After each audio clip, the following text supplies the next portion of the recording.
desires and thoughts matter are the man's. The woman is just there to do whatever you want her to do. You're going to make it impossible for these men to have actual interactions with real life human beings. We're also getting reports on, men asking for dolls with injuries, with blood, asking to do incredibly horrific and violent things to these dolls. Things that could land them in prison if they were to do that to an actual woman. You gotta talk.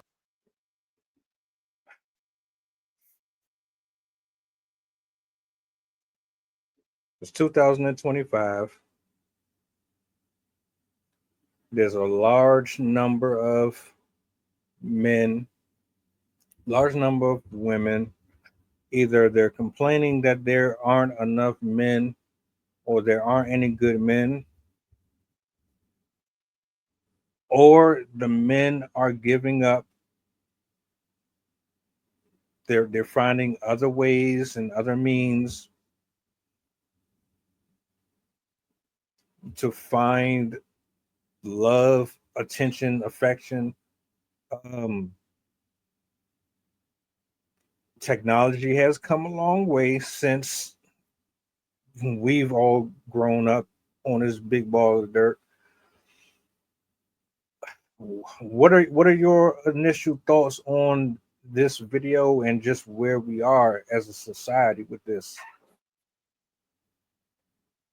So when I look at this, what I see is people who have an insane desire for control. And that's about it. They want the control. They don't want an actual relationship. That takes work. They want to be the one in control. They want to be able to do and say whatever they want. They're still children in adult bodies. That's what's going on here. That's what I see. I also look at one of these things. I'm like, nope, no way. I'm sticking anything of mine, anything of that. It's like, okay, I just don't trust it. I just absolutely don't trust it. I might not get it back.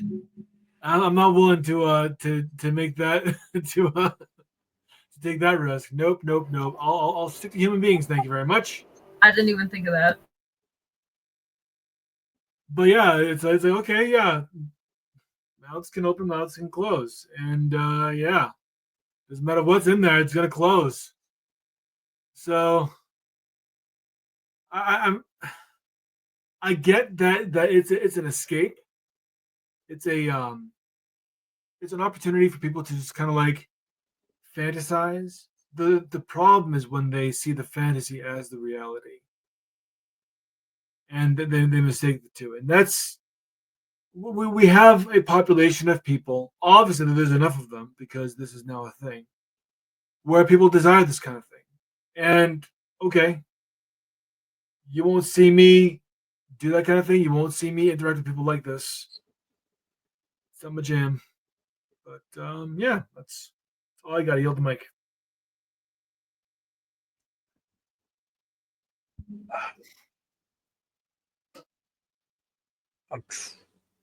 Mm,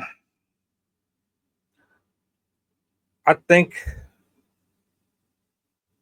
it's a combination of what you said. Control is absolutely a factor here. I also like to believe that people are exercising their carnal rights a little more openly. They're in a space in time where it is being more celebrated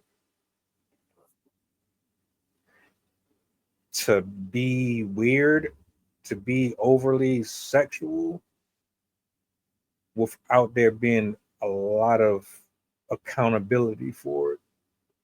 Like they're literally, it's like watching a child pace back and forth in front of an electrical socket, and the kid is looking at you to see if you're going to say something. And if you don't say nothing, then they get closer and closer to putting their finger there. So it's like the more you kind of let a person experiment and voyage off into certain regions of the brain that allows them to express it openly and nobody says nothing about it, the more acceptable it seems like it's becoming. Negative behavior, when not corrected, becomes rewarded. Right. I think it also runs the risk of further dehumanizing women, because if men are able to meet their need with something that basically is uncomplicated, I think a lot of them might opt for that. And in turn, the decrease in like interaction between men and women, especially when men are interacting with these things, I think it might degrade how they treat women in general. In the longer video, somebody brought up a point that these types of, some of them prefer attributes to the dolls that are, to me, alarming. They want dolls that exhibit bruising or injuries or other things that would indicate that they've experienced violence. And I think that's incredibly dangerous to be marketing. I feel like there's a slippery slope between that type of behavior towards dolls and then it going towards people. I also, this is a lesser concern, but just something I thought of. Also, the concern of like spreading diseases through it. Like, I can't imagine how well, I don't know how well they're gonna clean those things after use, and I can't even imagine what might happen if they're not very cleanly. Like a lot of places are. I've heard so many horrific stories about disgusting, like, doctor's offices and spa places and whatever, like people being unsanitary. I can't even imagine when you're tending to robots doing things like that. Well, I'll address the second comment first. They would have to make their profit margins would dictate that they have to make sure that they are well maintained, that they're healthy. Because if not, then it's going to drive the market. No one's going to want them. They won't trust it. Trust is still the currency of all business. And to your second point, which you made first, I don't think that there's going to be a natural causation. This argument is very it's very basic. I'm not going to say infantile. It's very basic. Dynamic. Because, say what? Oh, I was like the factors are all dynamic. To what? Well, none of that, but it's the idea. It goes back to the idea that a person who plays violent video games is going to act violently. And there are many studies that have shown that this is not true. There's a component that is missing within that, which is the moral compass, or the understanding that there is a differentiation between reality and fantasy. So they've not gone through a psychotic break. Individuals that have gone through a psychotic break, they should just be in a padded room, because they do not understand the difference between reality and fantasy. It's all fantasy all the time. They can't differentiate. So, will there be some instances of this? Yes, there are mentally ill people who will want to gravitate towards this, and then they may end up creating opportunities where it could create violence against other people. It could. Will it? I doubt it. What I mean is it going to be a guarantee that this happens? No, I doubt that it will be. I don't think we're going to see something to that level. There's always a measure of population, usually very, very small, that when they meet this kind of behavior becomes exacerbated to indicate that it is the larger someone. It is absolutely not. There's a degree of mental faculty that exists when I deal with a robot. I know that I'm dealing with a robot, regardless of how lifelike or how human-like it looks, I know that I'm dealing with a robot. It is absolutely clear to me, regardless of how it looks, smells, feels, whatever. When I'm dealing with a human, I know that I'm dealing with a human. There's a difference.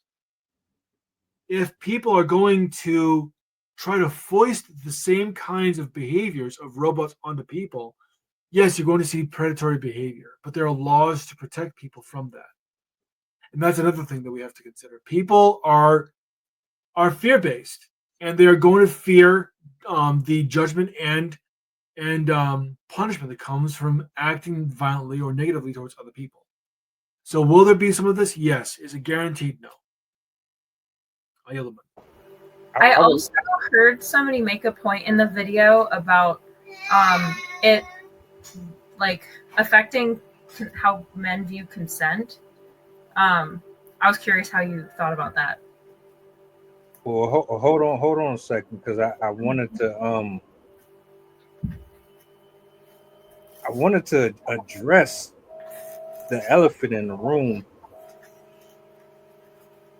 Jason, you can respond to her question, but I'm just curious, where do we draw the line with a person's personal preferences and sexual boundaries? Like, where does the line stop? Because we're talking about robots here, but there are instruments that are utilized by women, and that doesn't get a lot of scrutiny or a lot of pushback towards it. And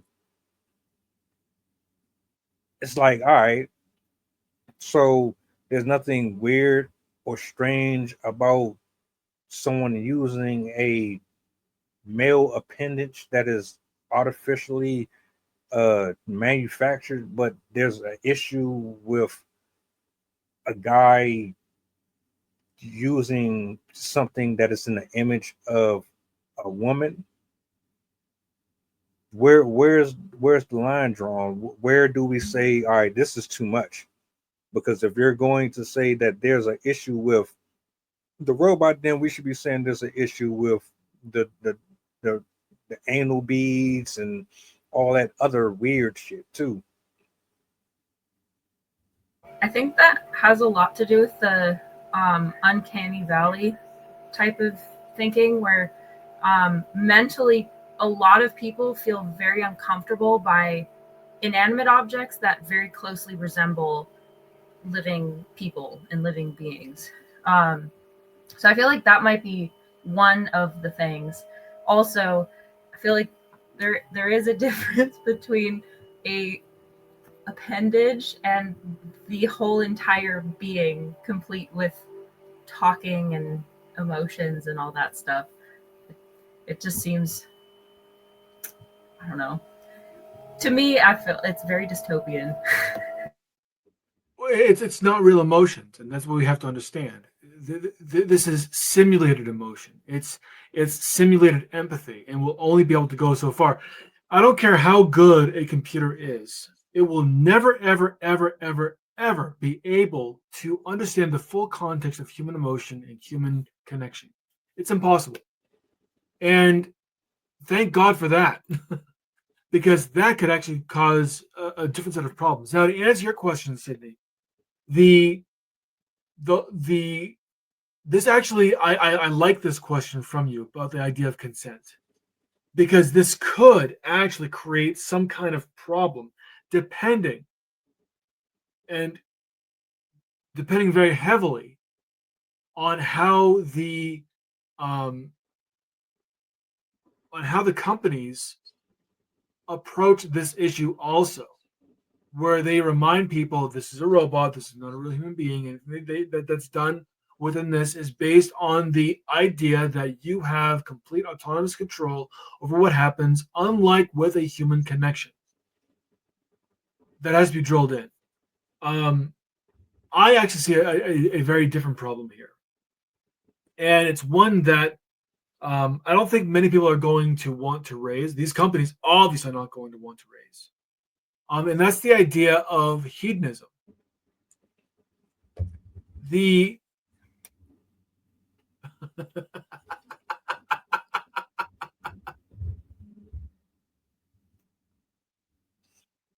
Okay. All right. So we'll get back to this because this is fun. But so the idea of hedonism. So one thing that Napoleon Hill had talked about was the idea of using sexual energy for purpose. That when sexual energy is wasted, it becomes a person becomes unable to fulfill their definite purpose, because that sexual energy is drive, and that drive is responsibility. If you allow your drive to just leak out, in some cases literally, then it then this is gonna be a fun one. Then it's something that cannot be used for other purposes. You cannot use it for reaching your vision. You cannot use it for overcoming obstacles. You become wasted. And I am afraid that this is exactly what is desired. That a population of people who are a little frustrated, a little bored, who have not experienced the beauty of being frustrated and bored, and have this entitlement of wanting to have their needs met in real time all the time. And how that actually creates a serious problem for the advancement of an ever advancing civilization. And that, I think, is probably the biggest concern that I have. Well, other than the idea of placing an organic implement into a synthetic hub. It doesn't work. Shuts down for updates.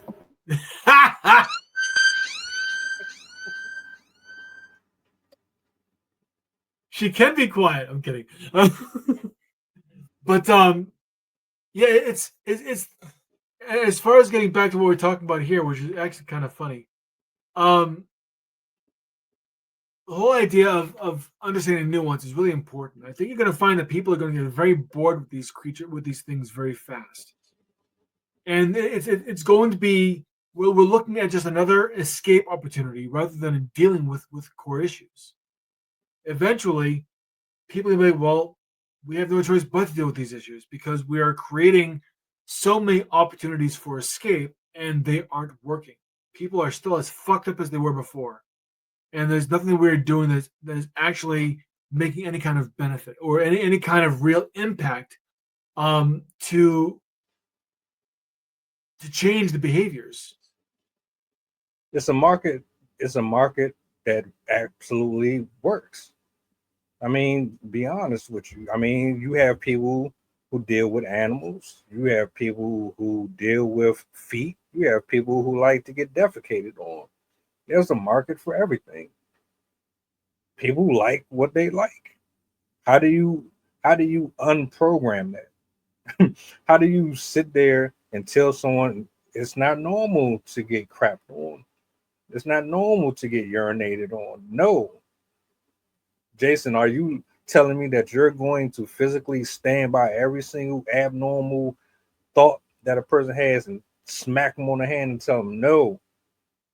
No, I'm not. That's not what I'm saying at all. But what I am saying is that in order for change to be made, you can't just escape from your issues. You have to deal with them. And you, as an adult, you are responsible for your mental health, for your mental and your emotional well-being, just as your physical and your financial. You are the one responsible. Your parents can no longer do it for you. Once you turn 18, you're basically responsible for your development. And it is incumbent upon every single person, a person who has some kind of emotional proclivity for one of these vices, within reason. Okay, I can see that that this is actually a good outlet. But when you're manufacturing dolls to become sex toys that are autonomous, that have gears and rotors and batteries and shit can talk and can respond to you in certain ways, and then you're asking for the kinds of things that you have fantasy